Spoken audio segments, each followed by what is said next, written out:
Welcome back to the Me Middleton Show as we continue the series with Chatting with Auntie Conjure in this second part as we speak about the ancestors. Stay tuned here on the Me Middleton Show. Y'all better get with y'all's ancestors.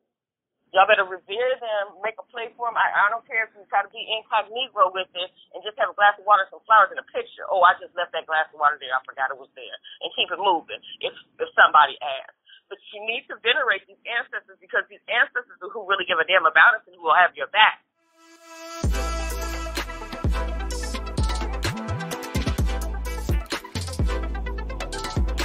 Welcome to the Me Middleton Show, a place to encourage neo-spiritualists to laugh, love, and learn, while we virtually walk through topics of the spiritual, magical, natural, and occultic worlds. I am your host, Evina. You have now entered the Me Middleton Show.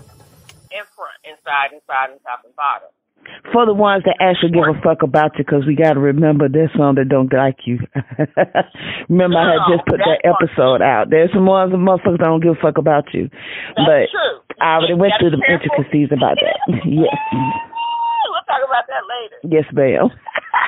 Maybe you should start talking about that now, and then I'll talk about the other thing after you talk about that. Well, you know, I had just dropped that episode yesterday. For those that don't know, this is November 1st, 2021. And for those that are following the Me Middleton Show, I dropped Your Ancestors Don't Like You October 31st. But I wanted to continue with this conversation with you also, inclusive of chaos magic, because that's your field. And I want the audience to know what chaos magic is, but the ancestors, because this show jam too. Yes, this ancestor thing, this show jam too. Because, okay, what I was saying in the episode, right, and I know you know this is, for some inane reason, people think that when people pass away, they all of a sudden gain all of this esoteric knowledge and understanding and abilities and already in heaven too now. They just go straight to heaven because you love them. Because you love them. They were good people. They had good qualities, although they were criminals and all kind of shit. They go straight to heaven. They have all of these abilities, and they, you know, there was this person, they treated me wrong and everything, but you know what? That's my family, and I love them, and I know they love me.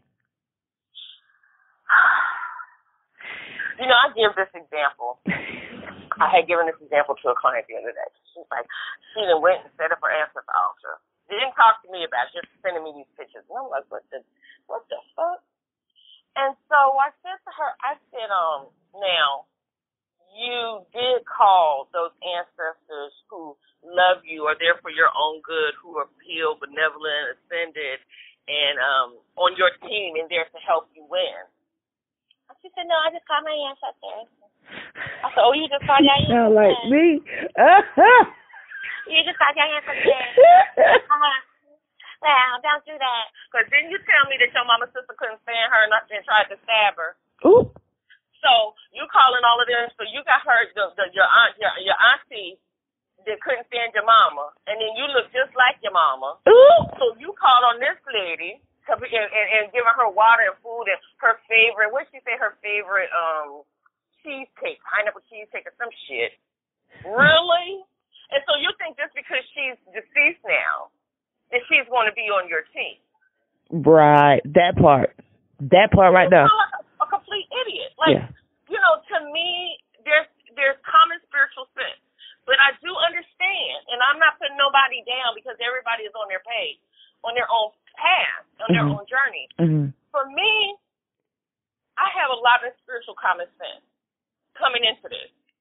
So a lot of stuff didn't have to be told to me. It just made sense.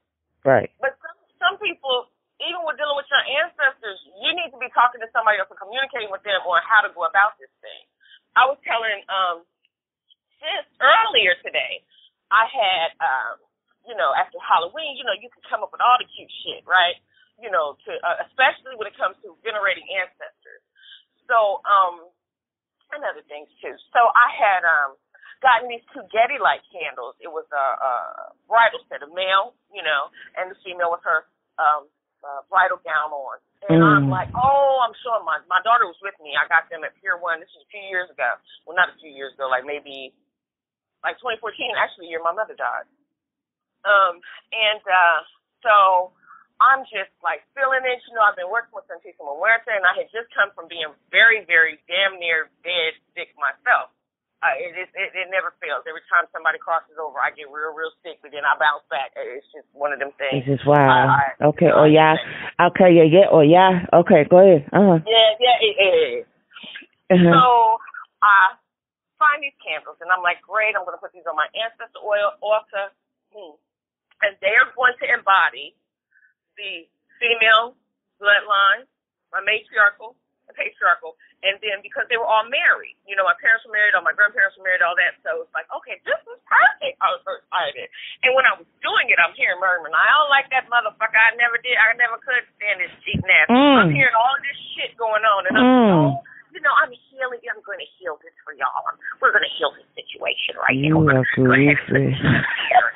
And the altar is so pretty, and the colors and all the pretty colors. Doing my thing, and I'm like, okay, mommy, I know you and daddy didn't get along for a minute, but y'all was okay. And, okay, grandma, I know grandpa wasn't shit, until you had to put that boop boop on him, and then he was okay and he settled his ass down, but it's okay because we're healing and all of this type of stuff, okay? And then with one of my sets of grandparents, my mother's parents, I didn't know the history, okay, because like I said, Tessora was deceased. She passed when my mother was 12. Right, before you got here. And I had no idea. And when I found out from my aunt, she had went through the most with my grandfather, okay? But see, us as children, we're like, oh, grandpa, like, we don't see that. Right. And the kids were looking, we're venerating, we're like, oh my gosh, this is so great, oh, it's so wonderful. I just moved into this new house. We're like, yeah, I'm living up in New York at the time. Girl, when I tell you I woke up in the morning in the new day and, went into the area where my altars were and was just going to go, as I say every day, grand rising to my ancestors, thank y'all, it's a beautiful day, have an effective day. I'm just kind of goofy. That's just how I interact with my ancestors, though. They know how I am, so I can do that. Just be you. It don't have to be no formal thing like we will, or our father. Like, stick up your ass in front of them, Right. So, girl, I go in there, and I'm like, first of all, the male form, he had been split in half at the waist. His torso, his upper body, including his head, twisted facing the wall. Away from your ass. That is funny. What? Oh, my God. When I got that message from you, when you got to that part about the torso, bitch, I almost hit the floor. Hollering. Bro, Winston. Hollering. I'm calling the kids, Wesley, Ada, come here. I'm thinking the kids to fuck with me, but they know the better to mess with the altar. Like, they've been raised like this. Right. From the time they was babies, they don't know nothing but this. They went to church a little bit, but this is what they know. This is what my daughter practices. My son leans on his mom and his sister, which is fine for now. But I'm like, what? And they're like, whoa, my son, whoa. Mom. This is seeing that they were backing up out of that room. Okay. Yeah, I'm supposed to be at work. Boy, no, you're not. I am now. All right. That's what went out, got his bike and got the fuck on. That shit is hilarious. My daddy, my daughter, she's sitting there looking like, oh my gosh, she just kept looking at me. And she was like, so were there happy relationships ever in our family? I'm like, just get out of my room. Damn. Because I'm telling you, and the energy, and I could just hear him. I tell me, I told you not to put him next to me. And from now on, the pictures of us that are together, don't put them on this altar. You separate the pictures. Put them on one side and us on the other. This was my matriarchal talking to me. And they were talking to me just like that, like they had a whole ad, like, how dare you? Woo. You want to heal something, you heal starting from now. Don't leave this alone. Because they happy not being happy with that shit. Wow. Understand what I said? Wow. Because they let these men know what it was. So for them, what I got from my matriarchy was like, this is the lesson that was taught to them so that this isn't seen again. So that your son doesn't act like these assholes did. And he is a totally different type of man. My son is a totally different type of man, totally opposite of these men. Okay. I mean, completely. Good. Okay. Completely. So you can't just go throwing people up there. Right, right. And you have to also understand the difference between the clean ancestors and the unclean ancestors. Oh, girl. Because I got some stick stones, root bones. I was talking to one of my aunts, and she was telling me I never knew my great-grandfather's name on my mother's side, and she was giving me his name and telling me about him. And I found out that my grandfather didn't go by his real name. He changed his name while he ran from Jim Crow. Because they had, left a couple people, left a couple bodies of the other culture. Mm. So, he was on the run. But my great-grandfather, he was one of them spirits. He was one of them dirty type of people. You understand what I'm saying? Mm. Now, he and I have an understanding, though. See, that's when you kind of grow into a thing with certain spirits. That's why you can't just put together these altars and walk by and light a candle. You got to really sit. Yep. I see. Mm-hmm. And spend time. Yeah. And not just in front of the altar, throughout your day, talking to them, listening for them, listening to how they respond to things that's going on around you. I told y'all. My grandfather and I had to come to understand it because he cutthroat. And he know that he got to fall back because, see, how can I say this without offending? Okay, so say somebody done you something, and you didn't call any and all ancestors, the ones that love you, the ones that don't. And say somebody came to do you some harm. Do you know an ancestor will push their hand to harm you all the way? Yeah, on your team, but ain't on your team. Right. All the way. So on the flip side, you got to understand that some of these things can be worked through if you want to try to work through healing, because we are supposed to heal our ancestors. Yep. That is part of our responsibility. Yep. We absolutely are. Yep. And if you're not doing that, you need to go stop the fuck down somewhere. Yeah. Oh, all right. I didn't say stop the fuck down. I didn't say sit down. No, not sit down, not sat down, but sat. I got Stop. you. Yes, ma'am. Stop all the way the fuck down. All day. Because what purpose are you serving? Starting out, just make sure you call on those that are on your team and rooting for you and helping you. We were talking about it earlier about having altars on the floor, and that's how I was taught to raise your ancestors first. Just put them on the floor for a certain amount of time, whatever, and then you raise them like that. Everybody has a different way to do it. But when you know that there's certain ancestors that have beef, and say there's something about their ancestors that you need from them, because all of them have something in their DNA. Everybody has their own wheelhouse of things that they're good at. If you come from me, I'm going to call my great-grandfather because he will straight off you and feel nothing about it. Real talk. If you come for me, I'm calling for my daddy, both my grandfathers, and my husband's uncle. He with the shits. Uncle Junior. Oh, please. Boy, what? Yeah. You see what I'm saying? With the shits. But then sometimes you want to mend things because you want to restore family. Like I have a thing with my family where, like my father, he married all of our mothers. Notice I said all of our mothers. He married all of our mothers. He was a pastor. He was a deacon. Okay. Mm-hmm. So, but he married all of our mothers and everything, but we didn't grow up knowing each other. I grew up like an only child. All of us grew up like only children, but we are all siblings. There's 4 of us. Wait a minute, did you just say you was the only child? I grew up like the only child, but I had. But I got you. I You know what I'm saying? Yeah. I was the only child between my mother and father. I got you. And like I said, he married all of our mothers, just at different times. One of our mothers he married twice. But because we weren't together, there was no restoration of family there. That we need restoration. You get what I'm saying? So that's something else that when you're working with your ancestors and working towards healing, another purpose for healing, maybe your auntie didn't like your mama, but you need to heal that relationship so the family can be restored and there can be a nice, firm foundation there for you to jump off from. Because a lot of things are not going to manifest if that family, if that unity isn't there within the spirit realm, because that's DNA as well. That's genetic memory as well. All of that stuff flows together. That is all science is encoded in your blood, in the DNA. And that's what I was trying to tell them in the last episode, honey.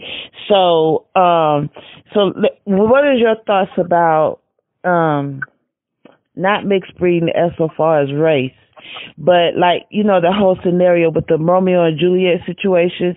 You got two feuding families, but you got one child from each family that don't fell in love with each other, and now they're talking about bringing in and let's say Romeo and Juliet didn't die, and this is what I said in the last episode too. Let's say Romeo and Juliet didn't die. They got old, you know, they got old enough to make babies, and which means that child that they created is an ancestor that came back who is an enemy of one or the other family. What's your take on that? I would say, to be honest with you, that is not something I would want to mess with. You know, anything can be healed, but boy, you setting yourself up for a time. You know, like the old folks say, if you know better, you do better. Right. Right. Right. I wouldn't do it. I wouldn't do it because you don't know what, like, okay, let me give you an example. And I'm going to say race, y'all. Be mad, but it's got to be talked about. Y'all be so touchy-feely and politically correct now, but let's just be clear and be honest. They'll be all right. Okay, so my family on my father's side is from Georgia. I'm not talking about we're slaves in Georgia or came here in slavery. No, they were already here. Gotcha. They're Yamasee Indians. They're natives. Gotcha. Okay? So they were made slaves on their own land by this man who was Caucasian, of course. And when this man passed away, he turned the land back over to the family. But the clan got mad, killed my great-grandfather. Yeah, my parents were old. That's when my great-grandfather was a slave and my grandfather was born into slavery. Yeah, but old like that. Oh. So, you know, and some things that happened, of course, on that plantation, as they all did. Now we're going to fast forward. So my cousin, who shall remain nameless, married a white rock star in Europe. Okay? So I'm like, and how do you think that's going to work with your ancestry? And she was like, you know, I didn't think about it back then, and now I'm starting to tell what's going on. You know, that my ancestors are not happy about this, and there's a lot of discourse in our house. And so one night, I was living in New York at the time, and her husband, Pete, called me. Chrissy, what? Your fucking cousin bit the tip of my ear off. I'm like, oh, y'all playing Tyson Holyfield. What the fuck? She bite your ear off. He called her a nigger bitch. Her husband of 10 years. Okay? Oh, shit. Yeah. Her husband of 10 years. Went through a lot with him. Then another one of my cousins, she's another one. She married a Caucasian man. Crazy, weird stuff would happen. One of the kids was just, and her husband was very well off. And so was she. And so the son, Aaron didn't have to go through changes, but he did. He was strung out at age of 15 and, all this kind of stuff. And nobody understood, like, what they've got going on. And he's got such good education and the money and da-da-da-da-da. But y'all fuckers are forgetting the bloodline. Girl, you can't take nothing for granted. And people just going around here just fucking all willy-nilly. We just getting off. And not only, this is going to be a whole nother episode, but spiritual debt that y'all just collecting all willy-nilly. You collect the spiritual debt of the person you fucking plus the people they done fucked. Now you got it. And you got a whole bunch of spiritual debt of some shit that got nothing to do with you initially. Now you got all this debt you collected because I'm just thinking it goes back 7 generations. Come Whoever on. you sleeping with, it goes back for this current generation, 7 generations back within their bloodline. What are you talking about? I will masturbate to some sex magic and be manifesting. Fuck that if I'm feeling horny. If you just got a bust one, go do it with a purpose. A real one. Something that could be useful. Not to just get off and then accumulate spiritually fucked upness. Ooh, and I'm right into a York peppermint patty. You bitch. These people hustling backwards. Yeah, that's the truth. And see, that's so very important. That's paid attention to. But it's not. But all these people that are here that listen to your show, you guys are ahead of the game because you're getting the education that you need. You're getting the information that you need. Just make sure that you utilize it. Don't just let it fall on deaf ears. You know what I'm saying? You got to think about this thing. You have to be in so much more control of self and quit letting society dictate how you're supposed to handle your bodies, handle yourselves, because everything is spirit, everything is energy. You have to be very careful because you could be damning yourself. Keep in mind you're coming back. And you got to come back through these children, these great-grandchildren, these great-great-great-grandchildren. And you could be coming back through those enemies who don't like you, who's seeking not to kill you. You know, there's mamas out here killing their own babies. There's children killing their own parents, happily. No problem. That's right. You know, it's like even with my husband's family, you know, his father was very wealthy. He was a multimillionaire. His own brother poisoned him. Oh, wow. For the money. Wow. Tradition, yeah. Because, you know, traditional law says it goes to the family, goes to the brothers. It doesn't go to the wife and the children when you pass away. Traditional law within evil. Yeah. Oh, wow. I didn't know that part. So, yeah. So, you know, you don't know. And, you know, people are so quick to say that, and they're right. Well, I don't know my ancestors. You're right. So just make sure you call on the ones.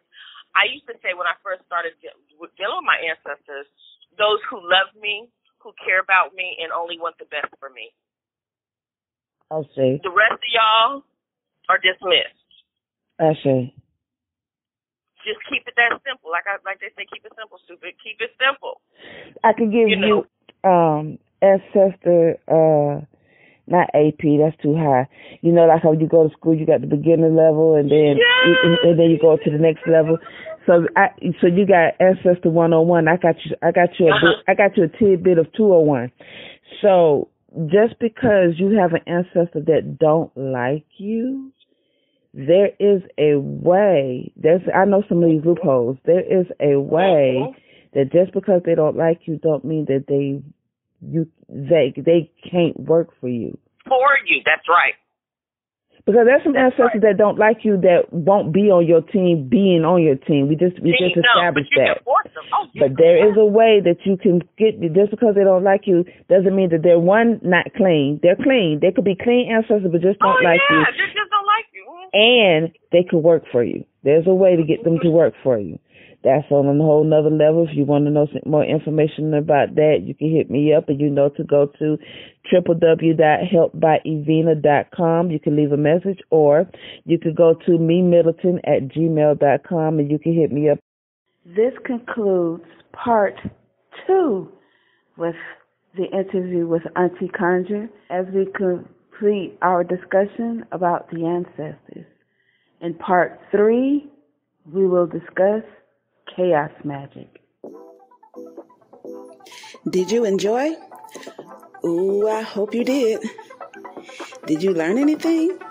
I hope you gained a great wealth of information.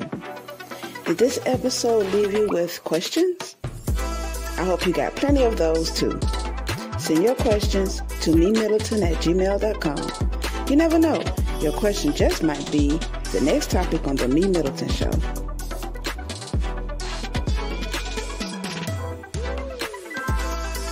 What would you like to see on the Me Middleton Show? Do you have any suggestions?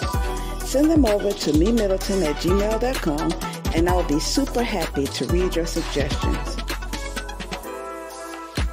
If you're listening in on Podbean, Spotify, Google Podcasts, or any other platform, please leave a comment. If you're listening in on YouTube, leave a comment, click on the like button, click subscribe, and click on the notification bell to be notified of all uploaded videos.